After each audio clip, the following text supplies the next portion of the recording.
प्रिय साथियों, रेखा motivational channel में आपका स्वागत है। आप सभी को सावन की हार्दिक शुभकामनाएं। आज मैं इस वीडियो में आपको बताने जा रही हूँ सावन माह का महत्व, कथा और पूजा विधि के बारे में। तो आइए जानते हैं। दरअसल हिंदू कैलेंडर में पवित्र श्रावण या सावन का महीना सबसे शुभ माना जाता है। यह वह दिन है जब पूरा ब्रह्मांड दिव्यता और जादुई शक्तियों से भर जाता है। हिंदी मान्यताओं और परंपराओं के अनुसार सावन सर्वशक्तिमान की कृपा पाने के लिए सबसे अच्छा महीना है। विशेष रूप से श्रावण भगवान शिव का महीना है और सावन के दौरान ब्रह्मांड शिव तत्वों या भगवान शिव के तत्वों से भरा होता है। खैर, श्रावण आ गया है और इसलिए भगवान शिव का विशेष आशीर्वाद पाने का अवसर हमारे सामने है। श्रावण मास का महत्व। सोमवार का प्रतीक चंद्रमा है, जो मन का प्रतीक है। चंद्रमा भगवान शिव के सिर पर विराजमान है। माना जाता है कि भगवान शिव आध्यात्मिक साधक और भक्तों के मन को अनुशासित रखते हैं, इसलिए सोमवार को भगवान शिव की विशेष पूजा की जाती है। अगर आप श्रावण सोमवार को शिवलिंग की पूजा करते हैं तो आप उनकी विशेष कृपा पा सकते हैं। पुरुष, महिलाएं और खासकर अविवाहित लड़कियां भगवान शिव को प्रसन्न करने के लिए इस दिन व्रत रखती है। आइए जानते हैं श्रावण मास में कैसे की जाती है भगवान शिव की पूजा।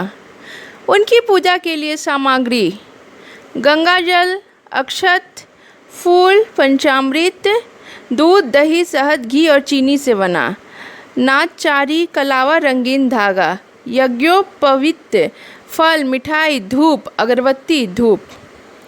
पूजा प्रक्रिया: भगवान शिव की पूजा करते समय पूर्व दिशा की ओर मुख करके बैठें। इसके बाद दाहिने हाथ में जल लेकर अपनी मनोकामना करें, भगवान शिव का ध्यान करें। फिर शिवलिंग पर शुद्ध जल चढ़ाएं, शिवलिंग पर पंचामृत चढ़ाएं और ओम नमः शिवाय मंत्र का जाप करते रहें। फिर एक बार फिर शिवलिंग पर जल चढ़ाएं और शिवलिंग पर अक्षत चढ़ाएं। इसके बाद पवित्र धागा और बेलपत्र रखें और अगरबत्ती लगाएं। भगवान को मिठाई का भोग लगाएं और गलत कामों के लिए क्षमा मांगे। भगवान शिव की पूजा के लाभ: यदि हम उनका अभिषेक करें तो हमारी आत्मा शुद्ध होती है।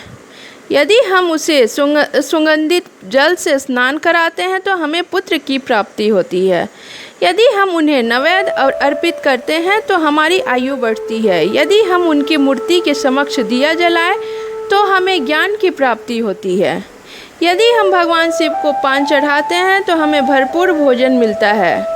यदि हम उनकी मूर्ति को दूध से स्नान कराते हैं तो हमें मानसिक शांति मिलती है। यदि हम दही से उनका अभिषेक करें तो हमें अच्छा वाहन और पशुधन की प्राप्ति होती है। यदि हम घी, गने और पानी से उनका अभिषेक करें तो हमें धन और सुख की प्राप्ति होती है। यदि हम उन्हें दर्भ जल से स्नान कराएं तो हमारी समस्याएं हल हो जाएंगी। यदि हम उसे गंगा जल से स्नान कराते हैं तो हमें मोक्ष की प्राप्ति होती है। यदि हम उन्हें भांग अर्पित करें तो हमें विजय का आशीर्वाद मिलता है और हमारी मनवांछित इच्छा पूरी होती है। भगवान शिव की पूजा में अशुभ बातें: भगवान शिव की पूजा में कुछ ऐसी चीज़ें हैं जिनका इस्तेमाल अशुभ माना जाता है। आइए जानते हैं इनके बारे में। सिंदूर या कुमकुम: शास्त्रों में बताया गया है शिवलिंग पर कुमकुम या रोली नहीं चढ़ाना चाहिए। भगवान शिव त्यागी और विध्वंसक हैं, इसके लिए उनकी पूजा सिंदूर से करना गलत है, बल्कि उनकी पूजा के लिए चंदन का लेप लगाया जाता है। तुलसी: वैसे तो तुलसी को बहुत शुभ माना जाता है, लेकिन भगवान शिव पर तुलसी चढ़ाना वर्जित है। ऐसा माना जाता है कि भगवान शिव ने तुलसी के पति राक्षस जालंधर का वध किया था, इसलिए भगवान शिव की मूर्ति पर तुलसी नहीं चढ़ाई जाती है। एक और कहानी है कि भगवान विष्णु ने तुलसी को अपनी पत्नी के रूप में स्वीकार किया था, इसलिए भगवान शिव को तुलसी के पत्ते नहीं चढ़ाए जाते हैं। शंख: भगवान शिव के शंखचूड़ नामक राक्षस का वध किया था। शंख इसी राक्षस का प्रतीक है, इसलिए भगवान शिव को शंख से जल नहीं चढ़ाना चाहिए। तो आइए हम श्रावण माह का स्वागत हर्ष और उत्साह के साथ करें और भगवान शिव से आशीर्वाद और कृपा की प्रार्थना करें। ओम नमः शिवाय, ओम नमः शिवाय, ओम नमः शिवाय।